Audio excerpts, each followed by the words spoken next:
이 시간에 날마다 새로워져야 됩니다 라는 제목으로 하나님의 말씀 전하도록 하겠습니다. 우리가 사는 시대가 너무나 빨리 변화하고 있죠. 그 중에 가장 선두적인 것이 아마 AI의 발전이 아닌가라는 생각이 듭니다. 그래서 요즘 여러분들 TV 광고에서도 보는 것처럼 우리가 사용하는 한 회사의 그 신종 전화기에 AI 기능이 탑재되어 있죠. 그래서 우리가 어떤 앱을 켜고 한국말로 했을 때 그것이 어떤 특정 나라의 언어로 그것이 바뀌는 거예요. 자동으로. 그래서 외국에 가서 음식점에 가서 그 음식을 주문할 때 그냥 내가 한국말로 주문을 해도 그 사람이 그 사람의 언어로 알아듣는 편리한 시대인 거죠. 그 사람이 또 외국말로 어떤 걸 얘기하면 또 그것이 자동으로 번역이 되어서 우리들에게는 한국말로 이렇게 번역이 되는 거예요. 그러니까 얼마나 편리합니까? 우리가 사는 시대가 이렇게 빨리 변화하고 있어요. 어제 저녁에도 뉴스를 잠깐 보니까 자동으로 주행하는 차 있잖아요. 그러니까 그 기술은 지금 벌써 몇 년 전에 이렇게 개발이 되긴 했지만 상용화는 아직 못했거든요. 왜냐하면은 갑작스러운 그런 거에 아직은 대응하는 거를 잘 못해서 사고들이 조금씩 일어나서 미국에서 그거를 아직 상용하진 못했는데 중국의 한 큰 시내 전체에서 자율주행 택시가 지금 운행이 되고 있더라고요. 네. 그래서 야 정말 신기하고 이제는 택시를 타도 운전기사가 없어요. 그냥 내가 그 어떤 거를 누르면 그것이 그냥 자동으로 딱 태워지고 장소에 도착하면 딱 또 문이 열리고, 이게 너무나 어떻게 보면 편리한 시대에 우리가 살아가고 있다라는 거죠. 또 많은 사람들이 우리 한국 사회에서 특별히 저출산 문제와 고령화 시대에 대한 문제도 지금 제기하고 있죠. 실제로 우리나라는 이제 내년부터 초고령 사회로 우리가 진입이 된다라고 그래요. 그래서 초고령 사회라고 하는 것은 65세 이상의 노인이 전체 인구의 비율에서 20%를 넘어간다는 거예요. 그러니까 5분의 1을 넘어간다는 건데 내년부터 20.6%가 된다는 거예요. 그런데 65세 이상 노인 많아지는 거 그럴 수 있죠. 고령화되는 거 자연적인 현상이라고 할 수 있는데 뭐가 문제냐면 다른 나라에 비해서 우리가 고령화 시대로 변하는 이것이 변화가 너무 빠르다는 데 문제가 있는 거죠. 그래서 다른 나라, 우리보다 먼저 이런 것들을 경험하고 있는 일본이나 그런 나라들보다도 우리나라가 그렇게 고령화되고 있는 그 속도가 너무나 빠른 거에 지금 문제가 있다라는 거죠. 따라서요, 많은 나라들이 제가 지금 말씀드린 AI나 또 이런 고령화 문제나 또 어떻게 보면 기후위기나 이런 거에 대한 그 문제에, 이런 변화에 어떻게 빨리 대응할 것인가에 대해서 지금 고심하고 있죠. 왜냐하면 변화의 흐름에서 도태가 되면 어떻게 됩니까? 국가 경쟁력에서 밀리는 거예요. 자연스럽게 밀리게 돼요. 그리고 결과적으로 국가적인 위기를 맞게 되기 때문이다라는 것이죠. 그런데 이것은요, 국가만의 문제가 아니에요. 우리 모두가 직면한 문제입니다. 왜냐하면 시대의 변화가 우리들의 변화된 삶을 요구하고 있기 때문인 것이죠. 그렇다면 우리가 이 새로워지는 시대에 변화하고 새로워지기 위해서 그러면 어떻게 해야 됩니까? 그 변화에 합당한 대가를 지불해야 되는 거죠. 즉 우리가 변화하고 실천하기 위해서는요, 변화에 대한 마음만으로 되는 것이 아니고 그 변화를 구체적으로 준비하고 또 실천할 수 있는 노력이 우리들에게 필요하다라는 것이죠. 예를 들어 연초만 되면 매년 새해 첫날이 되면 우리가 많이 결심하는 게 있잖아요. 금연을 한다, 다이어트를 한다, 운동을 시작한다. 그런데 실제로 많은 분들이 새롭게 시작은 하지만 그것을 지속하는 사람들은 많지 않아요. 작심삼일이라는 말이 있는 것처럼 며칠만 지나면 다시 그 전의 상태로 되돌아 버리는 경우가 너무 많은 거죠. 그래서 우리들 모두가 다 한두 번 이상 그런 현상을 경험을 했죠. 그래서 여러분, 헬스장 주인이 제일 좋아하는 사람이 어떤 사람이냐면 1년 이용권 사고 안 나오는 사람이라는 거예요. 네. 우리가 왜 1년 이용권을 삽니까?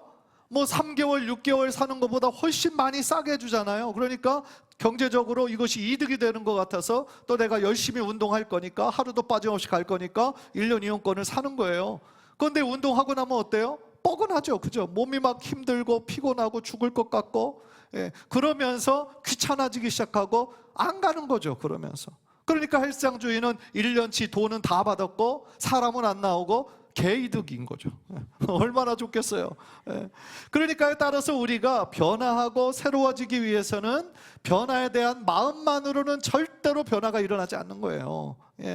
그러니까 맨날 변화해야지, 새롭게 시작해야지, 마음만 먹고 실제로 그것을 결단하고 실천하지 않으면 언제나 그 자리, 언제나 그 모습 그대로인 것이죠.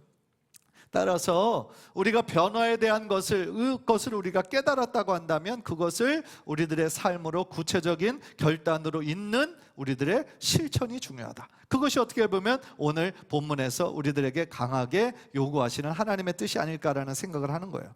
오늘 본문에 나온 사람은 요시야라는 사람입니다. 남유다 시대의 거의 후반부에 나오는 사람이에요. 이 요시야 왕은요, 다윗의 길을 따라갔던 드문 5명 중에 한 사람이었어요.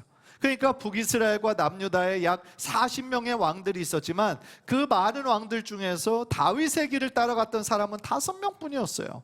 그런데 그 중에 요시야가 제일 마지막, 남유다 마지막에 이 철저하게 개혁하면서 하나님의 마음에 합한 그런 길을 가려고 노력했던 사람이 바로 요시야였던 거죠. 그래서 오늘 본문을 통하여서 우리가 무엇을 깨닫기를 원하냐면 요시야 왕의 그 결단, 변화가 필요하다라고 그 변화를 느꼈을 때 어떻게 그거를 실천하였는지 우리가 함께 말씀을 듣고 도전받기를 원하는 거죠. 그래서 오늘 본문의 요시야 왕의 그 결단을 보면서 우리가 첫 번째로 깨닫는 건 뭐냐면요, 우리가 변화의 필요를 느꼈다고 한다면 그 변화의 시작은 당장 지금부터, 바로 지금부터 시작해야 된다라는 말이에요. 자, 29절 보세요. 29절 보면 왕이 사람을 보내어 유다와 예루살렘의 모든 장로를 불러 모으고 했습니다. 왜 갑자기 예루살렘의 모든 장로를 불러 모았을까요? 그가요, 하나님 앞에서 하나님께서 기뻐하시는 정치를 하려고 마음을 먹었는데 그러한 일환의 노력으로 뭘 하냐면 성소를 새롭게 수리했어요. 왜냐하면 그동안 너무 성소에 대해서 많은 자신의 앞섰던 왕들이 소홀히 생각을 했어요. 하나님께 드리는 제사와 명절이나 절기 지키는 것에 다 별로 지키지 않았어요. 그의 아버지가 누구였냐? 아몬 왕이었어요. 아몬 왕은 악한 왕이었어요. 그런데 그의 할아버지가 누구였냐? 므낫세라고 하는 더 악한 왕이었어요. 남유다에 소문나는 사람이었어요. 그러니까 자신의 할아버지 때도 아버지 때도 이 요시야는 어렸을 때부터 본 것이 어떻게 보면 하나님의 뜻과 멀어져 있는 것을 많이 본 사람이에요. 그런데 그럼에도 불구하고 아버지가 보여줬던, 할아버지가 걸어갔던 그 길을 따라가지 않고 말씀으로, 하나님 중심으로 가기를 마음에 결단을 한 거예요. 그래서 성소를 깨끗이 수리하는 중에 뭐를 발견하냐면 오랫동안 잊혀져 있던 율법서를 발견을 하는 거예요. 그래서 율법서에 대한 내용을 그 서기야 선지자를 통하여서 읽으면서 이 남유다가 지금 이렇게 어려운 상황에 처한 것은 하나님의 말씀을 지키지 않았기 때문이구나 라는 것을 깨달아요. 그래서 그 말씀을 듣자마자 자신의 옷을 찢고 하나님 앞에 회개합니다. 그리고 회개하고요, 그 말씀 안에 담겨져 있는 그 예언의 말씀의 의미가 무엇인지 그 여선지자 훌다에게 그것을 예언의 뜻을 물어요. 그랬더니 그 훌다 여선지자가 뭐라고 그러냐면 하나님의 진노와 하나님의 심판에는 정해졌다는 거예요. 왜냐하면 지금 이 시대에 악한 것이, 이 죄악이 너무나 가득하고 하나님으로 가까이 하지 않는 사람들이 너무나 많기 때문에 하나님께서 지금 너무 진노하셨고 심판을 내리실 건데 단 그 심판을 내리는 시기가 지금 요시야 왕 때는 아니라는 거예요. 그래서 요시야 왕 때가 아니라 다음에 하나님의 심판이 임하게 될 것이다 라는 말씀을 들어요. 그러니까 이 예언의 말씀을 듣고 요시야는 그때 상황에 두 가지 선택권이 있었을 거예요. 그게 뭐냐면 하나님의 진노와 심판이 임하게 된다라는 건 안타까운 소식이지만 지금 자신이 왕으로 다스리고 있을 때는 임하지 않는다고 그러잖아요. 그러니까 한편으로는 다행이기도 하고 내가 뭘 한다고 해서 바뀔 것도 없다라고 생각해서 아무것도 안 할 수 있는 선택권이 하나 있어요. 그런데 또 다른 선택권은 뭐냐면 하나님의 진노와 심판은 정해졌다 할지라도 다시 한번 하나님 앞에서 전체 국민이 회개하고 하나님의 긍휼을 구하면 하나님께서 그 뜻을 돌이키시지 않을까 라고 생각을 한 것이죠. 그래서 다행스럽게도 요시야는 후자를 선택을 한 거예요. 그래서 그 변화를 실천하기 위해서 우리가 방금 읽었던 구절대로 그 남유다에 있는 모든 장로들을 불러 모은 거예요.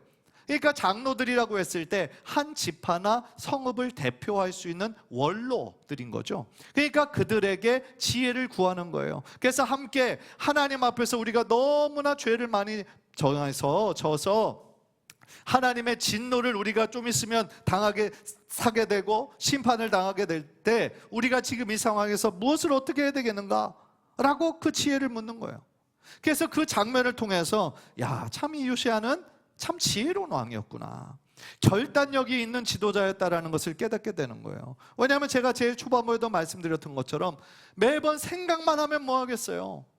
변화해야 된다라고 그걸 생각만 하면 뭐 하겠어요? 직접 자신이 손과 발로 실천하지 않으면 그것은 아무 소용이 없는 거예요.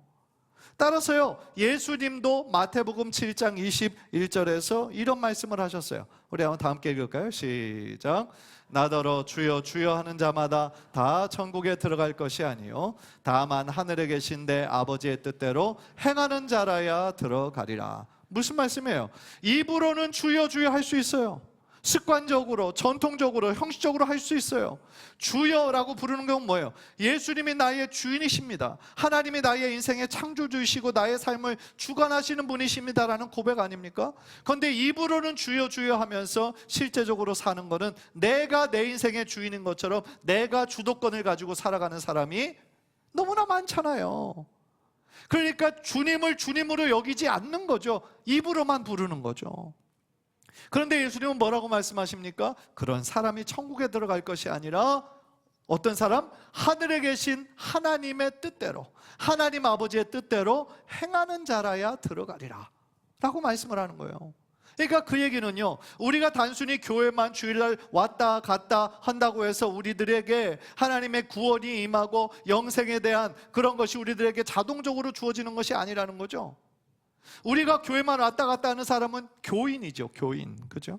교인인 것이고, 실제적으로 우리가 하나님을 인격적으로 만나고 예수님의 그 피가 나의 모든 죄의 문제를 해결해 주셨음을 믿는 그 믿음으로 우리가 구원받고 하나님의 자녀가 되는 것 아니겠습니까? 따라서 우리가 지금 이 자리에 있는 것이 물론 하나님의 은혜이지만 더 중요한 것은 우리들의 마음으로 예수 그리스도가 나의 삶의 주인이심을 고백하며 이제는 주님의 뜻대로 살겠습니다 라고 고백하는 삶의 진실한 고백이 지금 이 자리에서 있어야 된다라는 말씀인 거죠. 야고보 사도도 뭐라고 얘기했냐면요, 말씀을 행하지 않고 듣기만 하는 거는 스스로 자신을 속이는 거라는 거예요.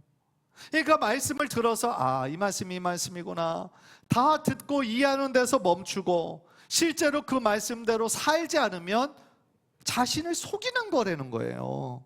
얼마나 핵심을 찌르는 말씀입니까? 참 많은 경우 우리가 신앙생활을 하면 할수록 우리들의 귀만 높아지는 경우가 얼마나 많습니까? 특별히 코로나 시간을, 코비드 시간을 우리가 오랜 3년 반 이상을 우리가 지나가게 되면서 사실 우리가 온라인으로 예배드리고 또 많은 설교자들, 탁월한 설교자들의 이렇게 설교를 들으면서 우리들의 귀만 점점 더 높아져 가는 것 아니겠습니까? 그런데 사실은 귀만 높아져 가지 우리들의 삶은 똑같은 거예요. 변하지 않는 거예요. 그럼 우리들의 삶의 변화가, 우리들의 삶의 성숙함이 어떻게 일어날 수가 있겠냐는 거죠. 그래서 마치 자신이 지금 어떤 대형교회를 다니거나 유명한 목사님의 말씀을 듣거나 그러면 자신의 신앙도 그만큼 성숙해 있는 것처럼 그렇게 착각하는 경우가 많이 있다는 거죠. 스스로 속는 거예요. 스스로 속는 겁니다. 혹은 자신의 신앙 경력이 남들보다 오래되었고 또 자신의 그 직분이 다른 사람들보다 좀 있다고 한다면 나의 신앙이 다른 사람들보다 나는 다르고 나는 특별하다고 생각하는 그런 경향도 있을 수 있죠. 그것도 역시 스스로 속는 거예요. 그렇지 않아요. 정말로 변화가 필요한 것은 뭡니까? 자기 자신임에도 불구하고 자꾸 다른 사람들을 자기가 가지고 있는 어떤 지식과 경험으로 자꾸 판단하고 정죄하는 자리에 있다면 그거는 하나님께서 원하시는 모습이 아니다라는 것이죠. 사랑하는 성도 여러분, 지금 우리에게 무엇인가 변화의 필요성을 우리가 느끼고 있다면 변화의 시작은 나중이 아니라 뭔가 좀 시간이 날 때가 아니라 모든 것 환경이 좀 모든 것들이 다 셋업되고 난 이유가 아니라 바로 지금부터 시작해야 될 줄 믿습니다. 예를 들어 우리가 정말 운동이 필요해요. 병원에 갔더니 의사 선생님이 당신 운동하지 않으면 죽어. 그 얘기 들으면 어떻게 하겠어요? 열심히 운동하겠죠. 그렇죠? 비가 오나 바람이 부나 아무리 날씨가 더워도 열심히 운동하시는 분들은 의사에게 그런 경고 들으신 분들이 많아요. 그런데 그런 경고를 들음에도 불구하고 당신 담배 끊어야 돼. 안 그러면 죽어. 그런 경고를 들었음에도 불구하고 계속 피는 사람들도 있더라고요. 앞당겨지는 거예요. 그러니까 결국 뭡니까? 변화에 대한 필요성을 느낀다고 한다면 미루면 안 되는 거예요. 지금 바로 시작해야 되는 거예요. 영적인 것도 마찬가지예요. 우리가 매년 초가 되면 성경 통독에 대한 어떤 그 바램을 우리가 갖고 있잖아요. 그러면 지금까지 왔을 때 여러분 어떻습니까? 지금 에스겔서 말씀인데 오늘 어제부터 잘 읽고 계시나요? 사실은 많은 분들이 자꾸 이렇게 하루 이틀 빠지기 시작하면 또 포기하잖아요, 중간에. 그러면서 어떻게 시작합니까? 내년 1월 1일부터 다시 해야 되겠다. 올해는 안 될 것 같아. 우리 그 스스로 이렇게 타협을 하잖아요. 그러다 보니까 매번 창세기만 읽잖아요. 그죠? 창세기 이야기는 재밌잖아요. 창세기는 우리 성경 중에서 너덜너덜 하잖아요. 뒷부분은 아주 뻣뻣하잖아요. 그죠? 안 넘겨서. 따라서 이 성경 통독이라는 것도요, 결국은 하루하루가 이어져야 그것이 한 주가 되고 한 달이 되고 1년이 되는 거죠. 그래서 저는요, 매 가정 예배 때마다 이번 주 성경 읽었냐 꼭 한 사람 한 사람 다 체크하는데 꼭 한 놈이 안 읽어요. 꼭 한 놈이 안 읽는 아들이 있는데, 그 아들에게 제가 매번 얘기하는 게 오늘 분량을 읽어라. 지금까지 못 읽은 거 다 따라 하려면 그거는 계속 못한다. 오늘 분량을 읽어라 라고 얘기를 하거든요. 근데 매주 지적해도 매주 똑같더라고요. 이게 참 쉽지 않죠. 그러니까요, 우리가 어떤 영적인 목적이나 우리가 사회적인 목적이나 어떤 우리의 개인의 어떤 바람이 있을 때 중요한 건 뭡니까? 내가 이걸 해야 된다라고 생각을 하면 절대로 미뤄서는 안 되는 거예요. 다음 주부터 해야지.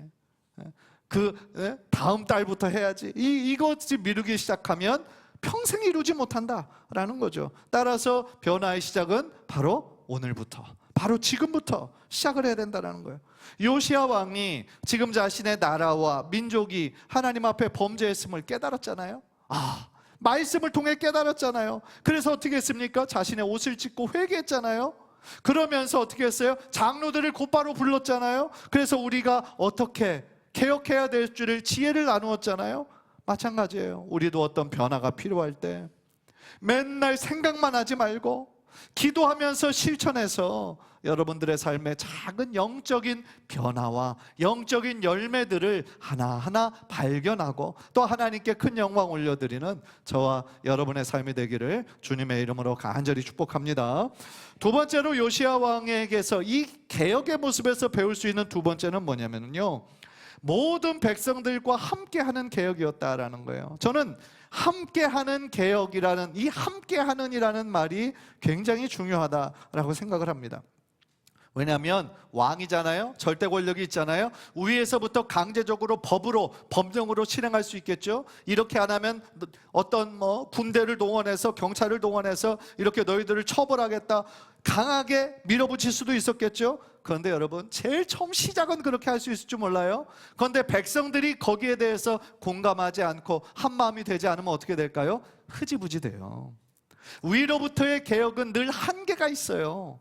그래서 가장 온전한 것은 뭐냐면 위로와 아래와 같이 가는 개혁이죠. 같이 변화시켜 나가는 것이 가장 최적의 조건이다라는 거예요. 30절을 보세요. 30절. 여호와의 전에 올라가매 유다 모든 사람과 예루살렘 주민들과 제사장들과 레위 사람들과 모든 백성이 노소를 막론하고 다 함께한지라. 왕이 여호와의 전 안에서 발견한 언약책의 모든 말씀을 읽어 무리의 귀에 들려주고. 어떻게 했습니까? 모든 백성을 여호와의 전 안에 모이게 했어요. 예루살렘 성전에 모이게 했어요. 그들에게 무엇을 들려줬어요? 하나님의 말씀을 들려줬어요. 언약의 말씀을 들려줬어요. 이 언약의 말씀이 어떤 말씀일까? 이것을 좀 연구하다 보니까요, 어떤 말씀이냐면 하나님과 이스라엘 백성이 언약을 맺은 장면을 그 백성들에게 얘기해 줬다라는 거예요. 그 언약, 그러니까 출애굽한 백성 위에 하나님께서 그 이스라엘 백성들과 언약을 맺으셨죠. 어떻게 맺으셨습니까? 너희들이 나의 말을 잘 지키면 내가 너희들을 보호하고 지키는 너희의 하나님이 되어주겠다. 그리고 이스라엘 백성을 하나님의 말씀을 따라 지킬 때 이스라엘은 하나님의 백성이 되는 거예요. 그렇게 언약을 맺었죠. 그런데 하나님은 그 언약에 대해서 신실하게 언제나 이스라엘을 지키시고 보호해주셨는데 이스라엘 백성은 어떻게 했습니까? 시간이 지나면 매번 하나님을 버리고 우상을 쫓고 눈에 보이는 금송아지를 만들고 하나님의 마음을 아프시게 했던 적이 너무나 많잖아요. 사사시대뿐만 아니라 왕정 500년의 시간 동안도 계속 그렇게 살아왔단 말이죠. 따라서 이 요시야가 정말 변화가 필요하다라는 것을 깨닫고 다시 이 백성들 앞에 뭐를 들려줬다고요? 하나님 앞에서 언약했던 그 내용을 들려준 이유는 지금 우리가 여기에 존재하는 것이 하나님 앞에서의 어떤 정체성, 우리 백성이 여기까지 온 것이 그저 당연하게 온 것이 아니라 우리는 하나님의 백성이다. 하나님의 백성답게 거룩하게 살아야 되고 하나님의 말씀을 지키며 살아야 된다. 그것을 강조하기 위해서 하나님의 말씀을 그들에게 들려줬던 거죠. 그리고 다시 하나님 앞에서 언약을 세우게 하는 거예요. 우리 다시 하나님 앞에서 서약하자. 다시 한번 거룩한 마음으로 경건한 마음으로 하나님 앞에서 이제는 말씀대로 살겠다고 서약하자라는 장면이 바로 31절에 나오는 거예요. 31절, 왕이 자기 처소에 서서 여호와 앞에서 언약을 세우되 마음을 다하고 목숨을 다하여 여호와를 순종하고 그의 계명과 법도와 율례를 지켜 이 책에 기록된 언약의 말씀을 이루리라 하고. 그러니까 백성들에게 하나님의 말씀을 들리게 하고 선포하고 그 다음 어떻게 했습니까? 백성들에게 마음을 다시 한번 잡아서 하나님 앞에 언약하자, 하나님 앞에 서약하자. 그러니까 얼마나 어떻게 보면 참 감동적인 장면이면서 엄숙한 장면인 거죠. 하나님 앞에 우리 이렇게 살자라고 서약을 하는 장면이잖아요. 따라서 이렇게 서약을 한 이유는 아까도 방금 전에도 말씀드린 것처럼 위로부터 왕이 명령하니까 그렇게 개혁하는 것은 한계가 있어요. 그러나 백성들로 하여금 전체가 같은 마음을 품고 다시 한번 하나님께로 돌아가고 하나님의 뜻 가운데 순종하기를 원하는 그 마음이 있었을 때 그 이후에 요시야 왕이 행한 그 개혁에 모든 백성들이 철저하게 동참하고 따를 수가 있었다라는 거죠. 따라서 이 부분에서 깨닫는 건 바로 그거예요. 우리가 한 마음이 되기 위해서 정말로 필요한 게 뭐 자신의 생각을 양보하고 내려놓고 그 모든 것이 아니라 제일 먼저 중요한 거는 하나님의 말씀으로 돌아가야 된다라는 거예요. 우리가 영적으로 한 마음이 되기 위해서는 하나님의 말씀으로 돌아가야 되는 거예요. 하나님의 말씀으로 돌아갈 때 그것이 우리를 하나 되게 하는 거예요. 예수 안에서 하나가 되게 하는 거예요. 왜냐하면 하나님으로 돌아갈 때, 하나님의 말씀으로 돌아갈 때 어떤 것이 우선순위고 어떤 것이 본질적이고 어떤 것이 이거는 비본질적인 것이고 그것을 깨닫게 되잖아요. 따라서 그들이 이처럼 하나님 앞에 서약하고 한 마음이 된 이후에 요시야 왕은 철저한 개혁을 실행을 하는 거예요. 그게 33절이에요. 33절 우리 한번 다 같이 읽을까요? 시작. 이와 같이 요시야가 이스라엘 자손에게 속한 모든 땅에서 가증한 것들을 다 제거하여 버리고 이스라엘의 모든 사람으로 그들의 하나님 여호와를 섬기게 하였으므로 요시야가 사는 날에 백성이 그들의 조상들의 하나님 여호와께 복종하고 떠나지 아니하였더라. 전반적인 개혁 그리고 철저한 개혁을 이룬 대표적인 왕이 바로 요시야였다라는 거예요. 그래서 예를 들어 바알과 아세라를 섬기는 사람이 얼마나 많이 있었는지 몰라요. 당시에 뭐 할아버지 때부터 아버지 때 계속 대대로 이어온 거니까. 그러니까 바알과 아세라 목상을 다 없앴습니다. 척결했어요. 그리고 그것뿐만 아니라 일월 성신을 섬겼어요. 그러니까 태양을 섬기고 달을 섬기고 별을 섬기고 뭐 그런 건 요즘도 있죠. 그렇죠? 그런 것들을 섬기는데 썼던 모든 그릇들, 모든 도구들 다 태워버렸어요. 그리고 그 불태운 재를 북이스라엘의 베델로 가져가서 그것을 묻게 해요.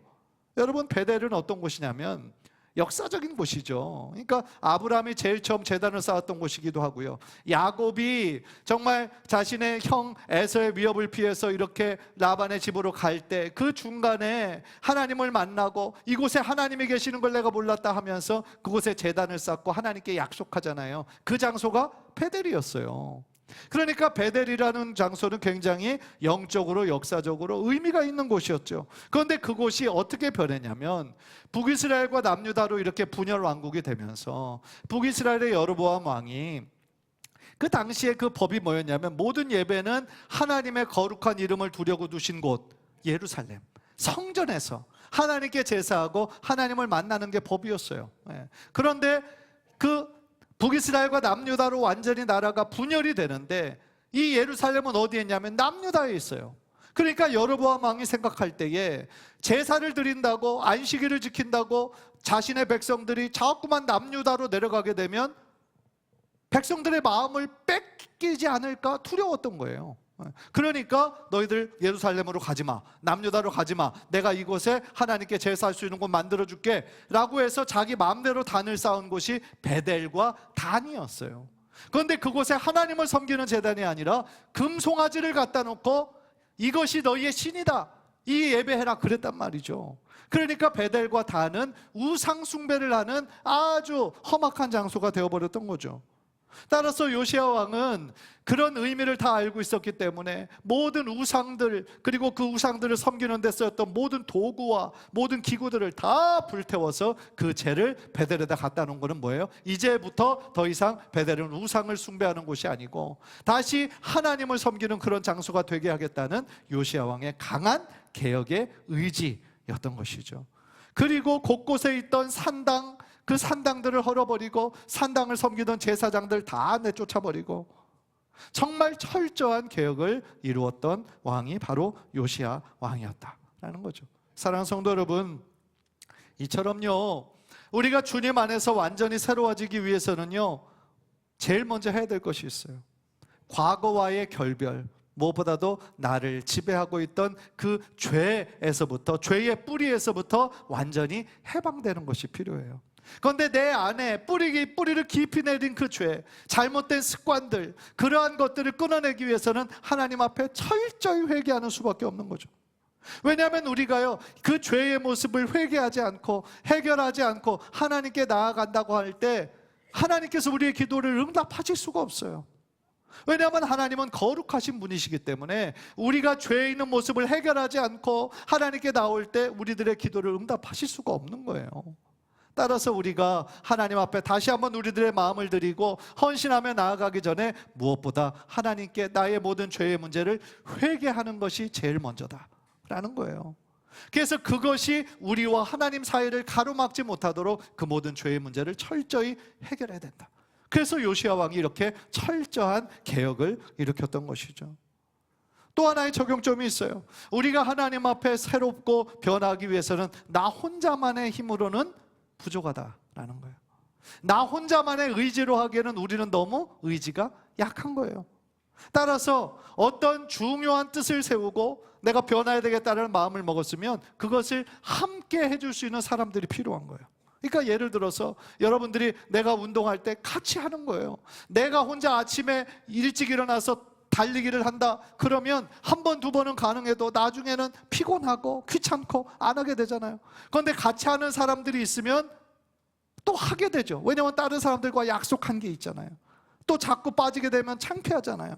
그러니까 함께 해줄 수 있는 이 지지 그룹이 있는 것이 너무나 중요하다라는 거죠. 예를 들어 가정예배에 대한 메시지를 제가 여러 번 드렸는데 가정예배의 소중함을 깨닫고 나도 우리 가정에서 좀 시작했으면 좋겠다 마음 먹으신 분은 많이 있잖아요. 그런데 한 사람의 의지만으로 이것이 지속이 되기는 참으로 어려운 거예요. 물론 제일 처음에는 그 의견을 낸 사람이 주도권을 잡고 시작할 수는 있어요. 그런데 그것을 매주 지속하기 위해서는 어떻게 됩니까? 가족 모두의 협력이 필요하다라는 거죠. 저희 가정은 토요일 저녁마다 예배를 드렸어요. 그런데 어떤 때는 제가 한 달에 한 번 정도는 꼭 토요일 저녁에 어떤 일이 생겨서 이게 좀 지속하기가 쉽지 않더라고요. 또 자녀들도 뭐 다른 약속도 생기고 그래서 얼마 전부터는 주일 저녁에 모이자라고 이제 가족들 모두에게 이렇게 이야기를 했어요. 그런데 어떤 때는 주일날 제가 예배를 많이 인도하잖아요. 그러다 보니까 너무 피곤한 거예요. 너무 피곤하니까 저도 목사지만 그냥 넘어가고 싶을 때가 있어요. 오늘은 좀 가정예배 안 하고 그냥 넘어갔으면 좋겠다. 그런 마음이 저도 생기는 거죠. 그래서 제 방에서 이렇게 쉬고 있을 때 좀 딴 사람들 얘기를 안 했으면 좋겠다. 그럼 카톡이 딱 울려요. 오늘 저녁 예배 안 해요? 딱 카톡을 보면 정신이 번쩍 나는 거죠. 그러면 어떻게 돼요? 나가서 또 예배를 하는 거죠. 왜냐하면은 그 가족이 이렇게 하자고 그러는데 목사가 그렇게 성도들 앞에서 가정예배 강조하면서 내가 힘들고 피곤하다고 안 하면 안 되잖아요. 그러니까 그것을 계속 협력하고 지속하기 위해서는 가족들의 도움이 너무나 필요하다. 그래서 지금 우리들의 자녀들에게는 그것이 이제 하나의 습관이 된 거죠. 오늘 저녁 예배 있는 날, 예배 몇 시에 드려요? 이렇게 먼저 물어보는 그런 습관이 생겼다라는 거죠. 저는요, 교회 사역도 마찬가지예요. 어떤 변화가 필요할 때, 어떤 새로운 길을, 새로운 사역을 모색할 때 그것을 담임 목사만의 힘으로 주도하면 그것도 늘 한계가 있기 마련이에요. 따라서 오늘 본문의 요시야 왕이 자기가 기도하면서도 할 수 있지만 그 성읍의 장로들을 모았잖아요. 그것은 무슨 얘기입니까? 같은 지혜를 모았다라는 것이죠. 그래서 모든 교회에, 우리 교회도 9명의 아주 신실한 시무장로님이 계시잖아요. 장로님들이 계시고 또 기도의 용사들도 많이 계시고요. 따라서 그 함께 이 부분에 대해서 교회를 새롭게 하고 또 더욱더 정말 하나님 기뻐하시는 교회로 나아가기 위해서 이런 것들이 필요하고 변화가 필요하다라고 뜻을 하나로 모을 때 하나님께서 예비하신 놀라운 은혜와 축복을 우리 교회가 경험하게 될 줄 믿습니다. 그것이 너무나 중요하다는 거죠. 사랑하는 성도 여러분, 오늘 변화에 대한 말씀을 드렸어요. 변화는 우리의 생각만으로 절대로 일어나지 않는다. 그렇죠? 맨날 생각만 하면 뭐겠어요? 변화에 필요한 대가를 반드시 지불해야 된다. 무엇보다도 변화의 시작점은 하나님께로 돌아가는 것이다. 기억하셔야 돼요. 하나님의 말씀으로 돌아갈 때에 우리가 있어야 될 그 자리가 어떤 자리인지 다시 한번 깨달을 수 있게 되기 때문인 것이죠. 따라서 오늘 말씀을 들으면서 혹시나 여러분들 마음에 어떤 변화가 필요한 부분들이 있습니까? 무엇보다도 하나님 앞에 회개해야 될 부분은 없습니까? 내 안에 뿌리 깊은 어떤 죄성과 어떤 나의 어떤 자아와 교만과 또 하나님께 더 가까이 나아가지 못하게 하는 어떤 은밀한 습관들 같은 거 하나님께 다 회개하세요. 그 문제로 하나님께 나아가지 못한다면 얼마나 안타까운 일입니까? 다 하나님께 철저히 회개하세요. 그리고 하나님 앞에 내가 이제 새롭게 태어나기를 원합니다, 새로운 길로 걸어가기를 원합니다 했을 때 그 이야기를 주변의 가족들에게 꼭 얘기하세요. 함께 기도해 줄 수 있는 목장 우리 리더에게 또 목장원들에게 나누세요. 그래야 그분들이 관심을 갖고 요즘 그거 잘하고 있느냐, 요즘 그거 새롭게 시작한 거 지금 잘하고 있느냐 계속 지지해주고 기도해 주시는 그 그룹이 우리들에게 반드시 필요하다라는 것이죠. 따라서 우리들 모두의 삶 가운데 하나님께서 기뻐하시는 진정한 변화가 저와 여러분의 삶 가운데 바로 오늘부터 시작되는 역사가 있기를 주님의 이름으로 간절히 축복합니다. 기도하겠습니다.